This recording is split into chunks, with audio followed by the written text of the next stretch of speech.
সপ্তাহে 50 ঘন্টা কাজ করো আর এমন একটা কার বাই করো যেটা তুমি রিয়েলি এফোর্ড না করতে পারো। বিয়েতে 20 থেকে 25 লাখ টাকা খরচ করো, বছরে একবার ভ্যাকেশনে যাও, 30 বছর পর্যন্ত নিজের বাড়িকে মর্গেজে রাখো আর হোম লোন পে করতে থাকো, আর 60s এর এজে গিয়ে রিটায়ার করে যাও। কোনোভাবেই পুরো জেনারেশনকে এটা বোঝানো হয়েছে this was the dream, but এই ড্রিম যে সবার হবে তার কোনো মানে নেই। ট্র্যাডিশনাল রাস্তাকে একমাত্র রাস্তা বলে আমাদের বিশ্বাস করানো হয়েছে যে এইভাবেই বাঁচতে হয়, বাড়ির রাস্তা আপনার হবে তার কোনো মানে নেই। এবার আপনার সময় এই বিলিফ সিস্টেমকে চ্যালেঞ্জ করা। Create multiple stream of income.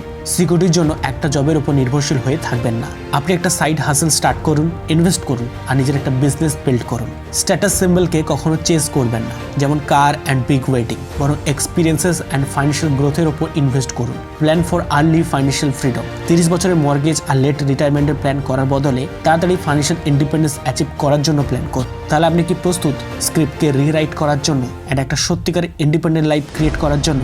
Let me on the comment box.